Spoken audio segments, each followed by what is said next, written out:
Good evening, everybody. I am Martha Saunders, President of the League of Women Voters of Carrollton, Carroll County, and I welcome you to the League's Candidate Forum for the City of Rica. The purpose of the League of Women Voters is to promote political responsibility through informed and active participation of citizens in government and to act on selected governmental issues. As policy, the League does not support or oppose any political party or candidate and is fully committed to diversity, equity, and inclusion in principle and in practice. And with that said, I now turn to tonight's forum moderator, Bruce Lyon, who will introduce the League assistants and the forum participants. Okay, thank you, Martha Ann. It's my pleasure to co-moderate this forum tonight with my wife, who's going to stick her head in here just momentarily. Maybe. Maybe. This will be a little There bit. I am. Kathy serves as my co-moderator for each one of these forums. She helps me keep track of the questions that are asked, the order in which they're asked, and in general, rides herd on the way these forums are conducted. So she will be helping me in that regard this evening. She'll be operating mostly off camera. You have met Martha Ann Saunders, who is the president of the Carroll County League of Women Voters. Jennifer Danlicker is on the screen here too someplace at this point. She is vice president of the local league. Gila Rodriguez is our chief tech person and absolutely indispensable to the functioning of this forum tonight. You have already heard, the candidates have already heard from Gila. Annelle Colvins. Annelle will serve as our timekeeper tonight. Annelle has already explained what she'll be doing to the candidates. She'll have some paddles, some signs, and when she gets to the stop sign, while we stop in mid-sentence if necessary, in order to accommodate the time limits. The time limits will be 2, 2, and 2. We'll have 2 minutes for opening statements for each candidate, 2 minutes in which each person can respond, for each person to respond to questions, and then 2 minutes for each candidate's closing statement. The most important people here this evening, of course, are the candidates for Ward 4 for the City Council in Villa Rica, and they are Michael Young. Michael, if you are here, and if you lift a hand, there's Michael, and Anna McCoy. Anna McCoy is there. So I think we have covered all of the formalities and procedural things at this point, and we'll just jump right into the questions. But before that, we'll do the opening statements. We'll do the opening statements alphabetically. We'll start with with Anna McCoy, and then we'll go to Michael Young. We'll be on a first name basis here this evening too, if that's all right with all of you. Anna will give the first statement, the opening statement, Michael the second one, and then we'll go in reverse order for the closing statements. After we have the opening statements, we'll proceed to the questions. So, Anna, would you please give us your opening statement? Hi, my name is Anna McCoy. I have lived in Villa Rica in Mirror Lake for 18 years. I graduated with an accounting degree from Auburn University, where I met my husband, and we have 2 lovely teenage daughters. I have 3 dogs. And I have 13 years in governmental accounting, and running for office has kind of always been an ambition of mine. And I was at a point in my life where this was a good time to do it. My kids are older, and work is I'm at a point where I'm in a career path that isn't quite as hectic, and I thought that this would be a perfect time to do it. I'm running on the I'm running on the principles of keeping Villa Rica with the small town charm, because everybody loves our small town charm and our ambiance, but also fiscal responsibility and growing. It's a growing community with a growing population, and we need to plan for that and strategically plan for that. And so, and all that goes into keeping the ambiance, but also fiscal responsibility and open communication and strategic economic development, so we can help small businesses and make our community the best that it can possibly be.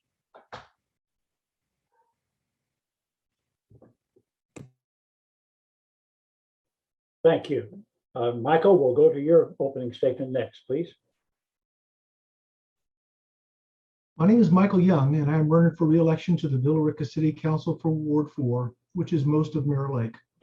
I would first like to offer my thanks to the League of Women Voters of Carrollton, Carroll County for their efforts to provide voter education to the residents of Villa Rica.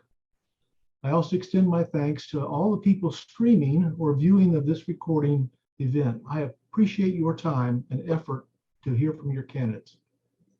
I came to Villa Rica in 2001, a U.S. Army veteran with the rank of captain who successfully commanded a tank company in northern Germany during the difficult Cold War, and a successful business manager with experience handling hundreds of millions of dollars in sales, millions of square feet of facilities, thousands of employees, and tens of millions of dollars in operating budgets.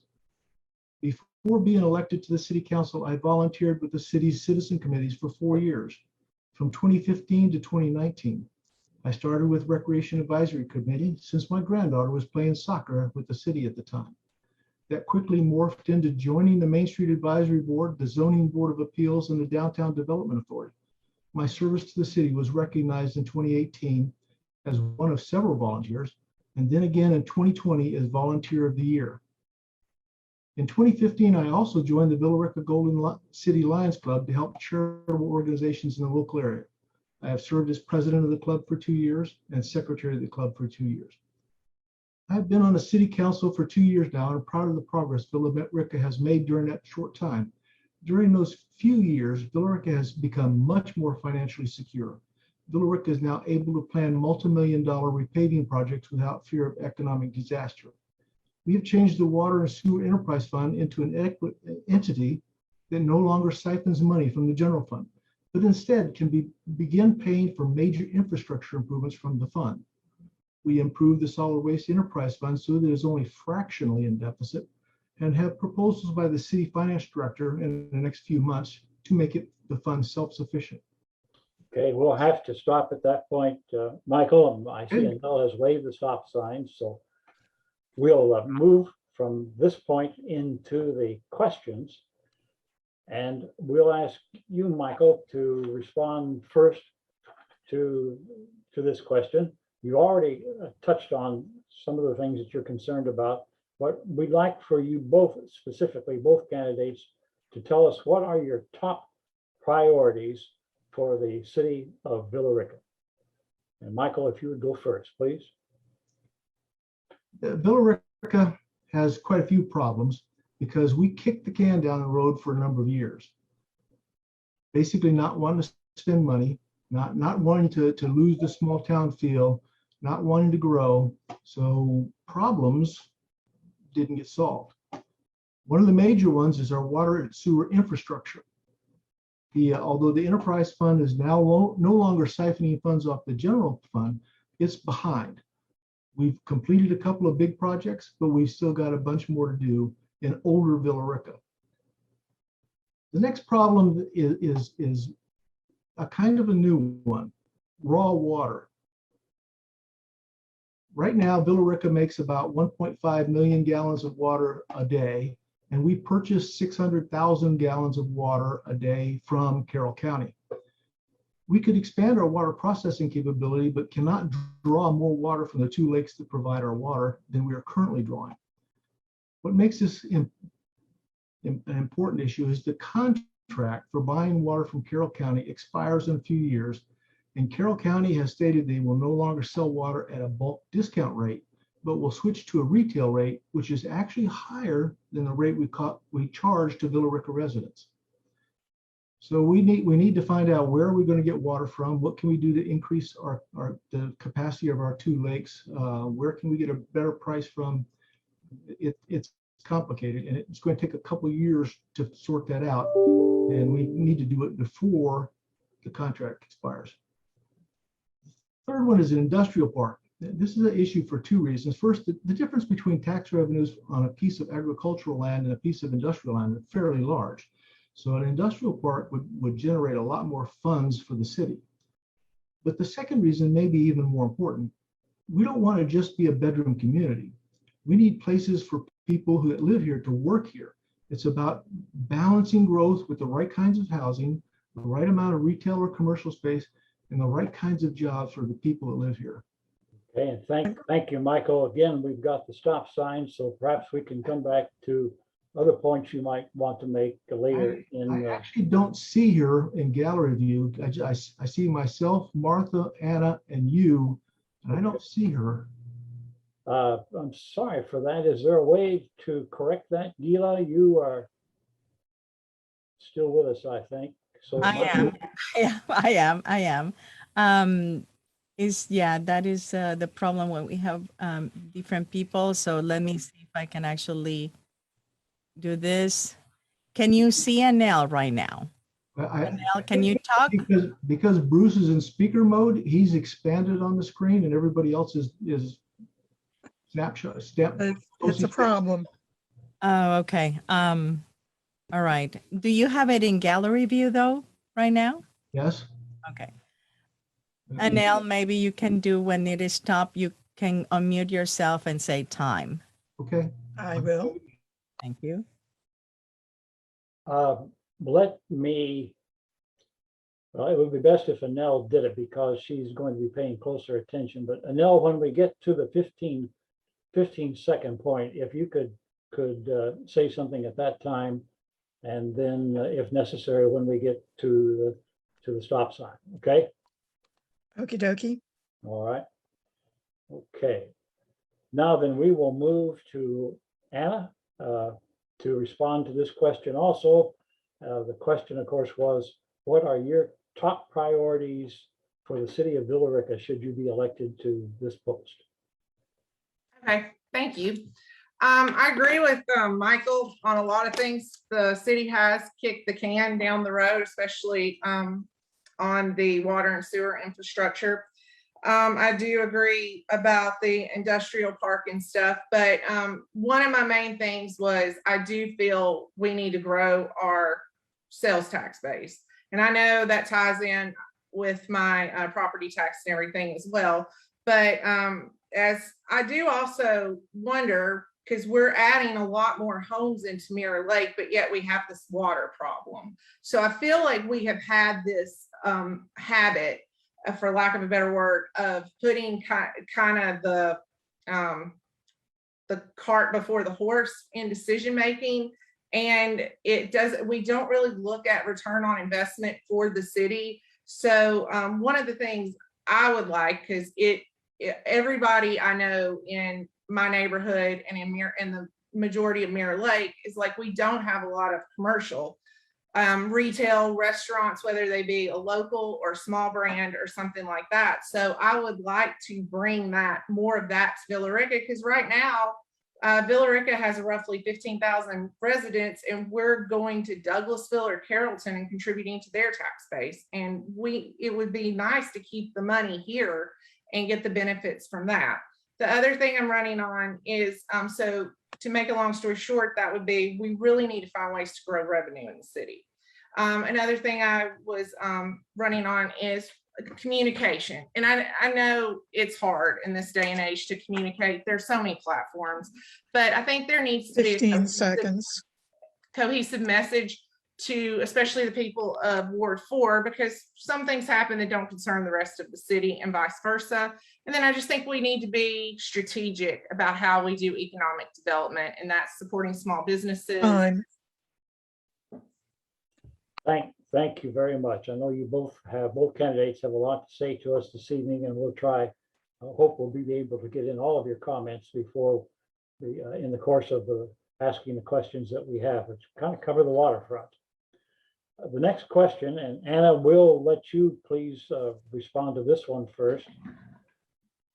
The city council recently passed a budget which included salary increases intended to help retain experienced staff. What additional measures may have to be taken to recruit and retain city employees? What categories of employees are particularly in need of salary increases? So Anna, if you would respond, please.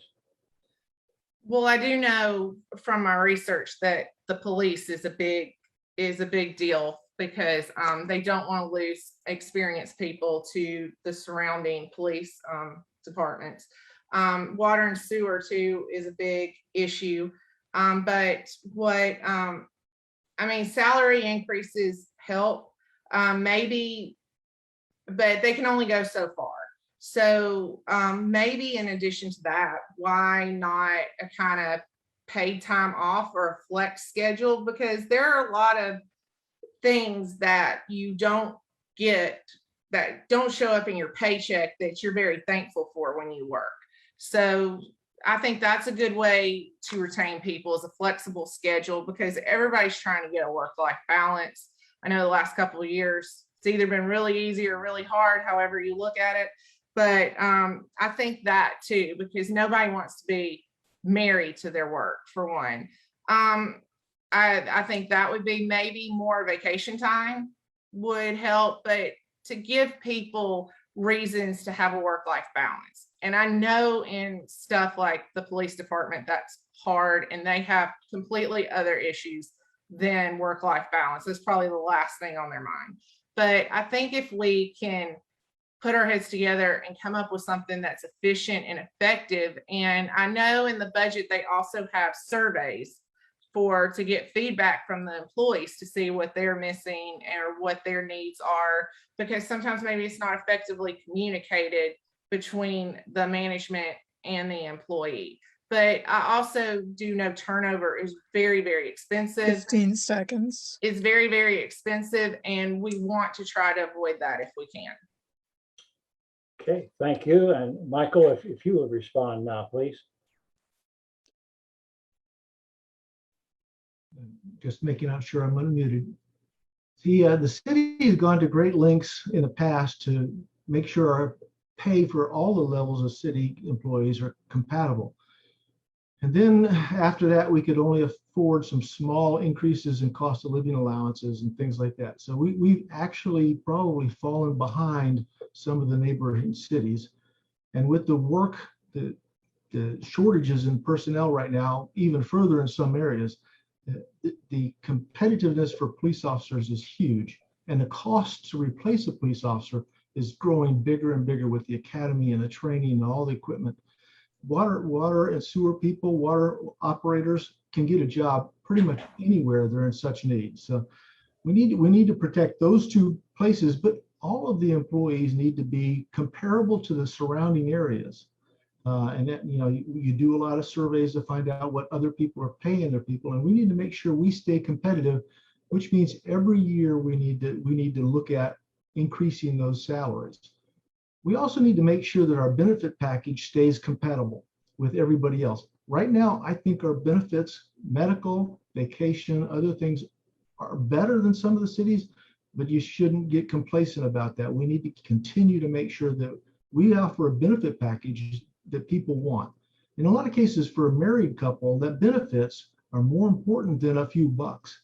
The health care that for kids and things like that is much more important for some people. Maybe not a single person, but for families, it's more important. So look at the whole package. Make sure that the whole package is compatible with the towns around us and drawing in the kinds of people we want to draw in. 15 seconds. And I'm done.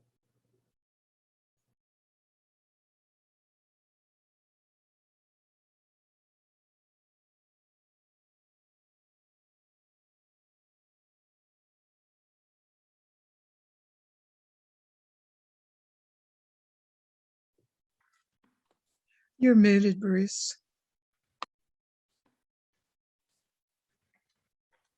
Okay, let me try again. We'll go back now to the subject of water. That's been mentioned already this evening, and we've had several questions about that. So it's obviously a very important topic in Villa Rica. The shortage of raw water as a source has been mentioned already. What are the issues, any other issues related to the replacement of the water treatment plant? Michael, would you go first, please, for this one? Like I said, we can expand the plant. It's not that. It's just that where do we get the extra water from? We're processing 1.5 million gallons a day. We have to buy 600,000 because we can't pull 600,000 more gallons a day out of our two lakes that we use for that, Paradise and Fashion. So we buy it from Carroll County under a contract. We buy it at a discounted rate, a bulk rate, if you will. And that contract ends in a couple of years. They've already told us that they don't think they're going to renew that contract. They will have to buy at a retail rate, which is double the price of the bulk rate. So we've reached out to places like Paulding County. They have their own reservoir. We talked to Douglas County that has its own reservoirs. We even talked with the city of Bowden, which has a reservoir but doesn't need that volume of water, to see where can we get additional water from. We've also talked with EPD, Environmental Protection Division, about a license to discharge wastewater, treated wastewater, at a point where it would flow back into, after filtering and stuff, it would flow back into Paradise and Fashion rather than flowing back to Carrollton like it does now. The EPD is considering that, but that would allow us to draw more from Lake Paradise because it would replenish faster rather than giving the water to Lake Carroll. Raw water is a problem. We have a few years to solve it, but it's one of those things that you don't want to wait to the last minute. Thank you. Okay. And Anna, would you respond, please? Yes. Okay.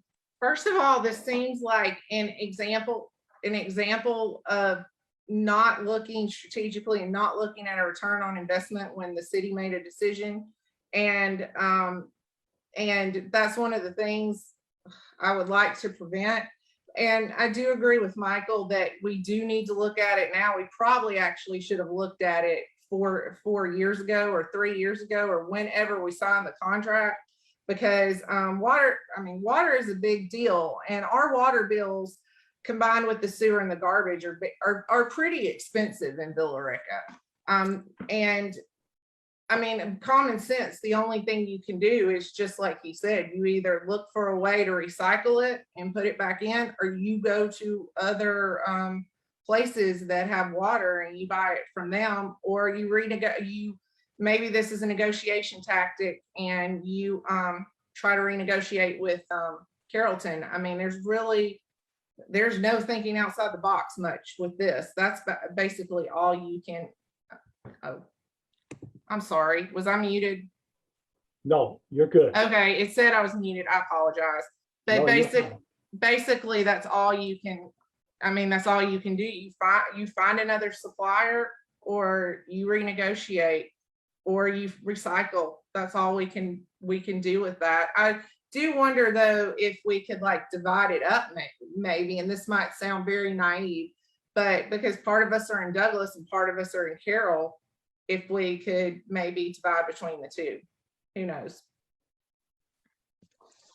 Okay. A related question that you've touched on already concerns sewer.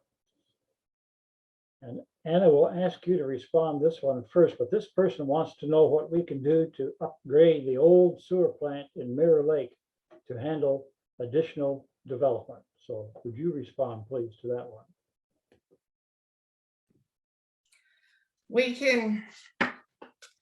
Well, first off, we really need to put a time.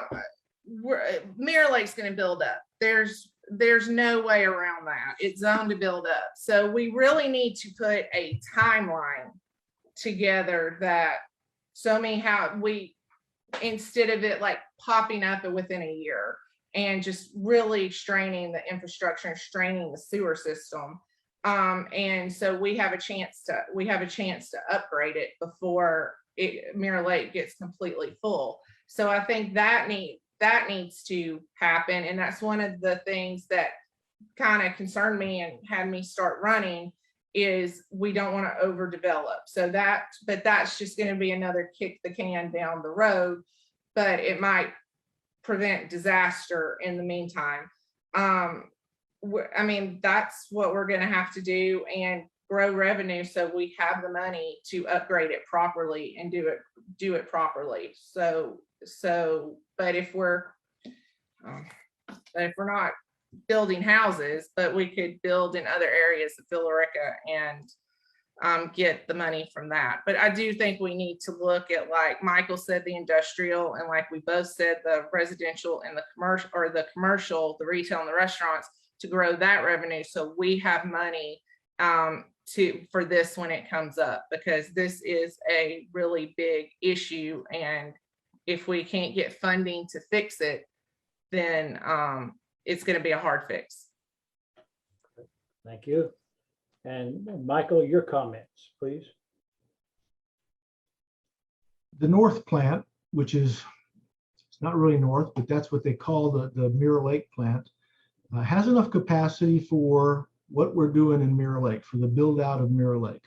Right now, that plant is handling waste from surrounding areas, in addition to the current Mirror Lake areas. And the plan is to reverse the flow on some of that, the stuff that's outside Mirror Lake, to accommodate the build out of Mirror Lake.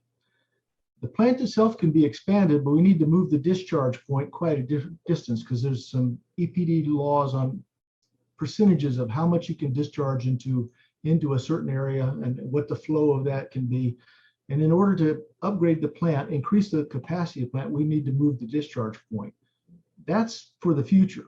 If we decide to annex land out of Douglas County, then that becomes more critical, but not for the Mirror Lake build out, because the plans are already in place to divert flow from that plant back over to the west plant, so that Mirror Lake can handle the build out here. You always need to look at, do you need another plant, or do you need to expand your plants, because we are growing. We're looking at perhaps 15,000 more people in the next 3 years. That's a pretty big growth. So it's always something on our mind, and we're talking millions of dollars to do it. So you don't put that off. You make plans early, but right now we're okay. Today we're okay with the plans for Mirror Lake, but that doesn't mean we shouldn't be looking forward. Okay, thank you. The next question concerns downtown Billerica, and the question is, how might we improve the downtown area, the appearance and the walkability in particular? Michael, could you go first on this one, please? One of the first things has been a long time coming. It's been 50 years in the making, and that's the North Bypass. When that happens, we're going to get almost all the trucks out of downtown, which clog it up and make it hard to walk across. That'll be a big step. Connecting the two sides, Temple Street and Montgomery Street across the tracks, is another issue. And the city is talking with Norfolk Southern about how to improve the crossing right there outside the Holt Bishop Justice Center to make it more walkable there. And we're looking at, in the future, maybe using Stone Street to make a bridge over 78. And Stone Street is the street in between the Olive Tree and Avanti building. The angles are apparently better for getting up and over the 78 than anywhere else that we've got. Changing some of the parking would allow this, on 78 would allow us to increase the size of the walkways, the sidewalks along in front of the stores. So they're kind of narrow for when you've got a lot of people. So there's a few options out there, but the big one is getting the trucks off that road so that people can walk by with just cars are easier to deal with than trucks. Thank you. And Anna?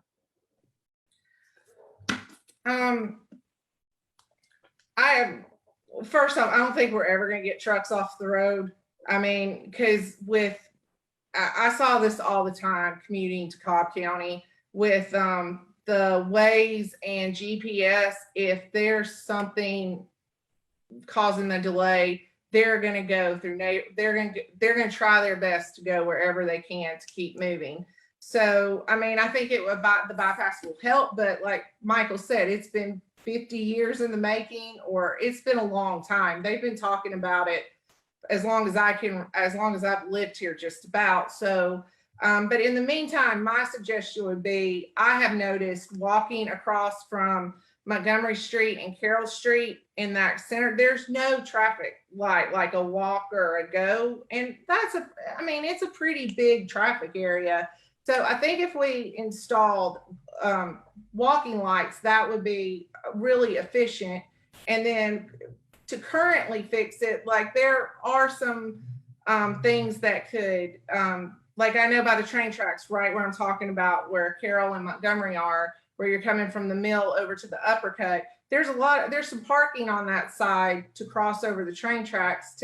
Maybe there needs to be some paving or some concrete poured to make it less of a fall hazard. And then we just have to increase parking somewhere, either by doing a parking deck or a lot. So when we have events, it's easy to park and then walk around. And then if we're really going to do the pavers, which this isn't really in my vision of it, because I do think we need those. If we're going to do the pavers, we'd have to make a street like almost pedestrian only. And I think that would be the issue for that. But I don't know how I feel about that right now. Okay, thank you. This person wants to know what we can do to improve Billerica's financial condition, specifically building out tax digest, generating more retail sales. And Anna, you would be up first for this one, please. Oh, well, good. Yes, I totally agree with this. We need to improve the financial condition. As I've said at least 2 or 3 times, that we do need to grow revenue. We I do feel like downtown is just a beacon for small business, and that leads to the charm and the ambiance in the city. So I do feel like we need to encourage and advocate and find incentives to keep and get small businesses there. And get the issue that I run into a lot is we want a variety of businesses down there, and a variety of restaurants, a variety of retail. So we just need to keep that going and keep that, and just maybe be a little more aggressive. Like I said, out towards 61 on I-20, close to I-20, we need more retail. We need more restaurants. And I mean, I'm talking like an Applebee's or a Target or something, because we got to quit spending our money in Douglasville and Carrollton, and contribute to our community and keep it in the community. And then once we increase revenue, because the expenses from what I've seen from this year's budget, the expenses have been cut. They are very, very bare bones.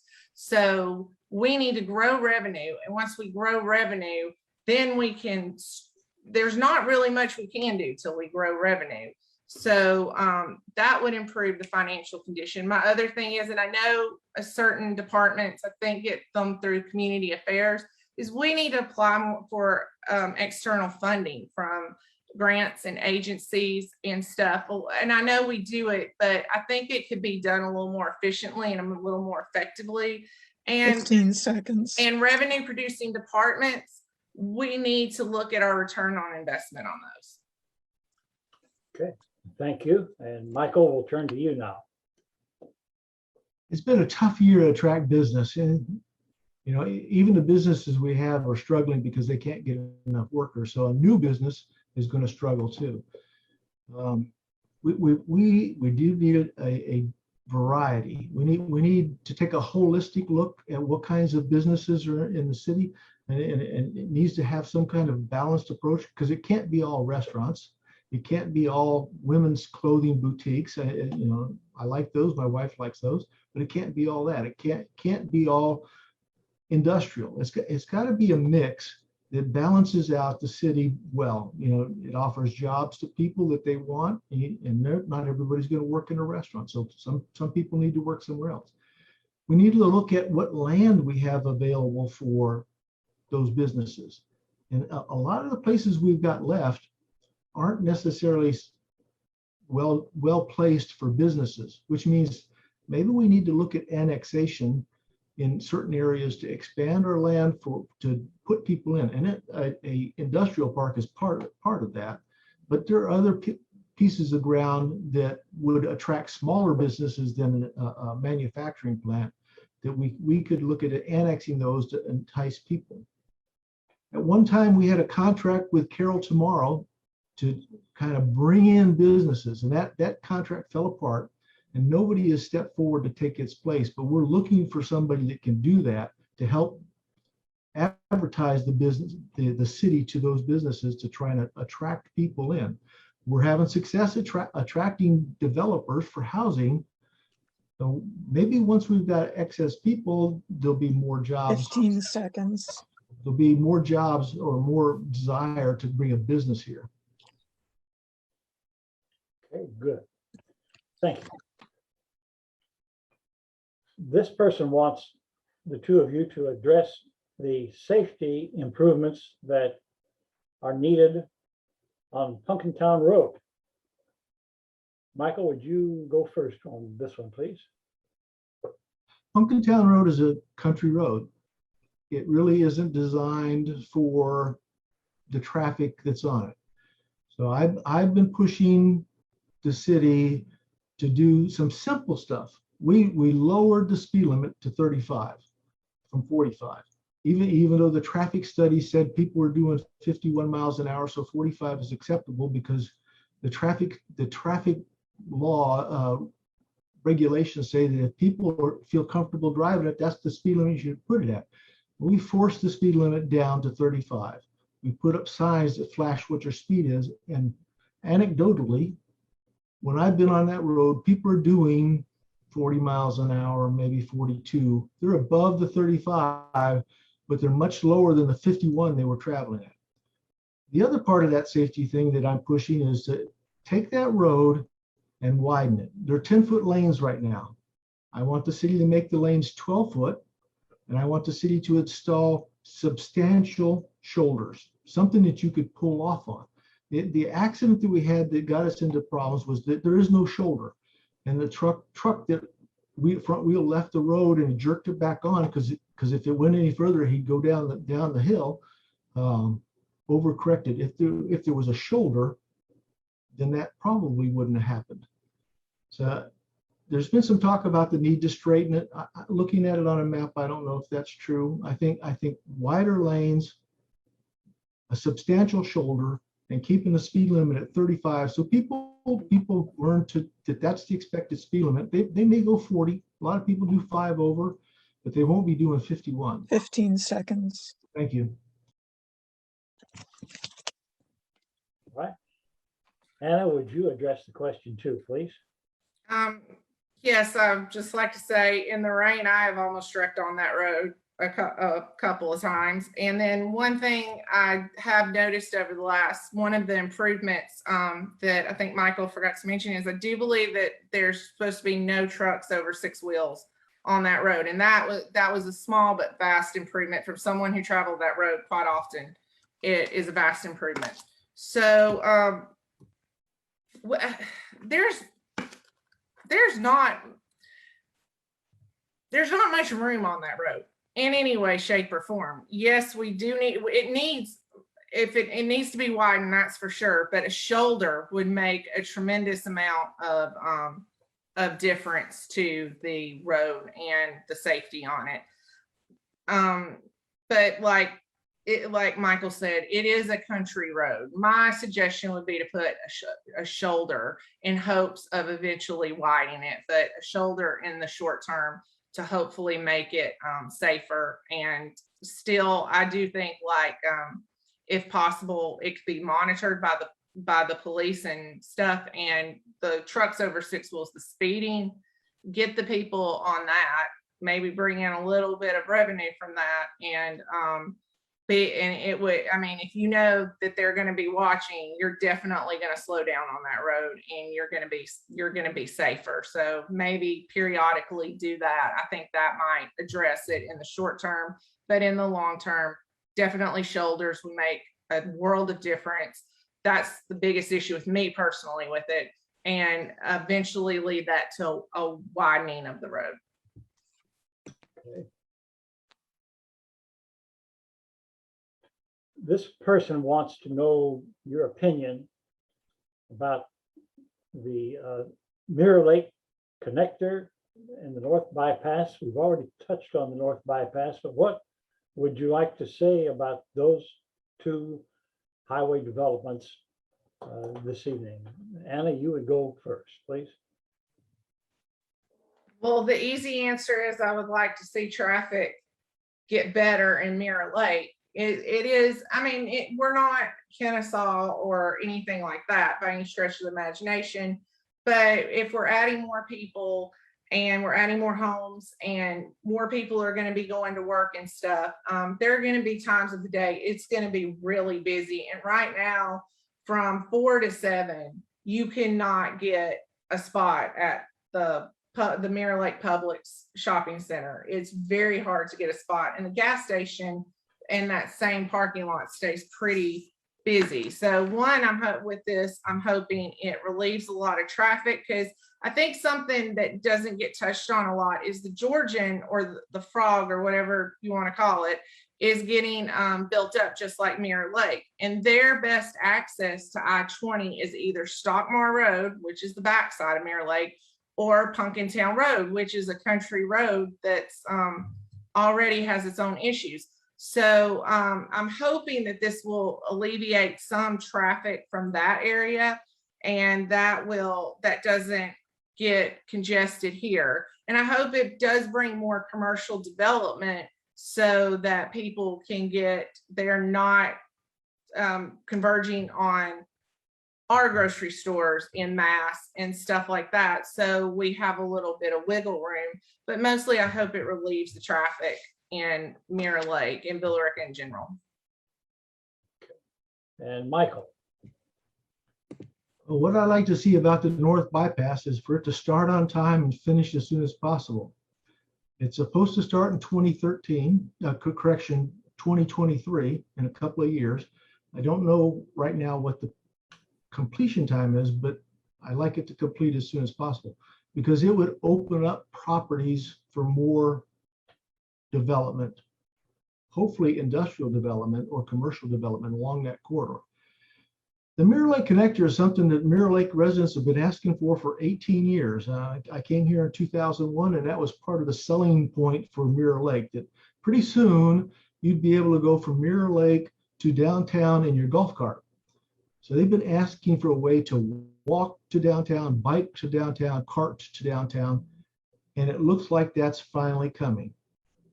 In a presentation before the P&Z Council on Tuesday, Fuqua Developments proposed rezoning 3 pieces of property on the other side of Mirror Lake Boulevard, opposite Shoreline, into commercial and residential.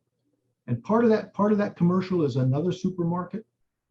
Part of that commercial is 2 restaurants and shops. Part of that commercial is another gas station. And of course, there's some housing with that. Fuqua Developments would create the Mirror Lake connector from Shoreline, the intersection of Mirror Lake Boulevard at Shoreline, all the way to Anderson Road, which is a little more than halfway. The city would have to do the other half, but it looks like that's become a reality. That is almost here, something that Mirror Lake residents have been asking for a long time. Okay, folks, we have, because there were only 2 of you participating this evening, we've been able to cover a lot of territory in a relatively short period of time.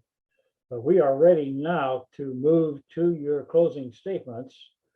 And Michael, we'll ask you to give the first closing statement, and then we'll ask for Anna. So if you would, please.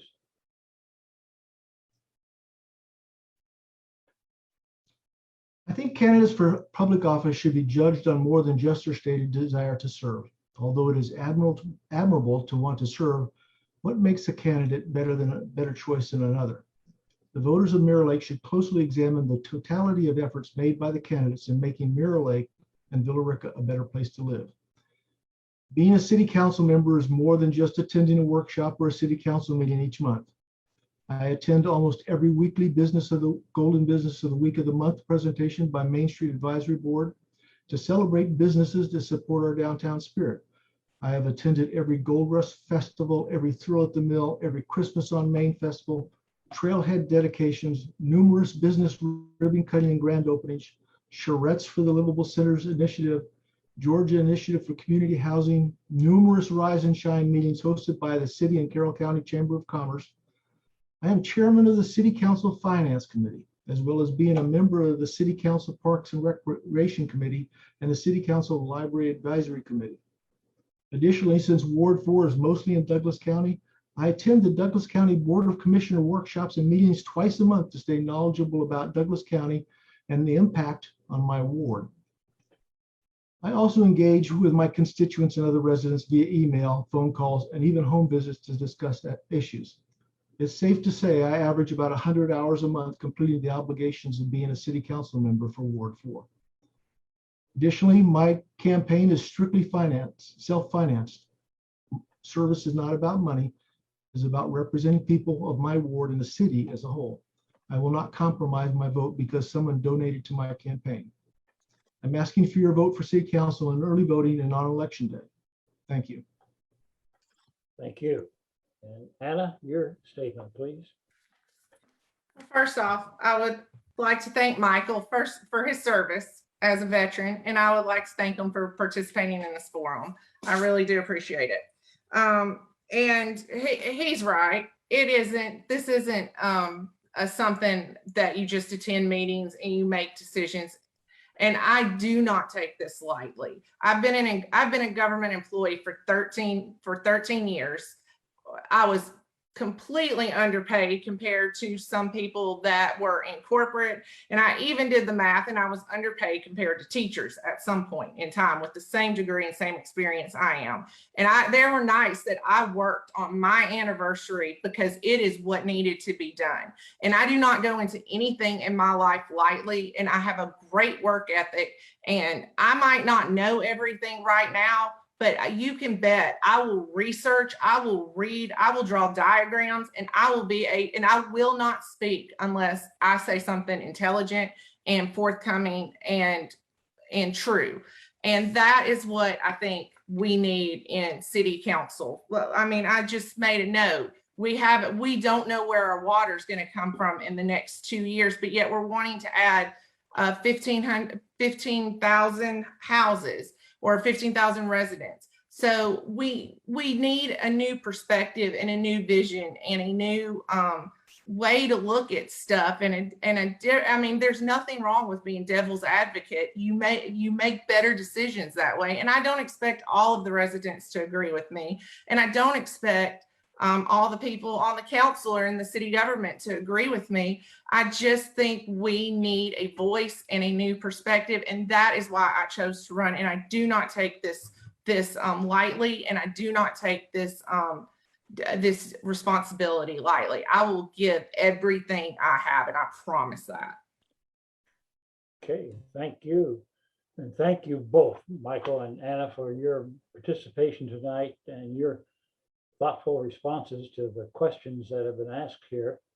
I want to, as always, thank my colleagues in the league for bringing this forum together this evening. And we appreciate very much the involvement of everyone who made this possible tonight. So with that, we are concluded and we will adjourn this meeting. Thank you very much.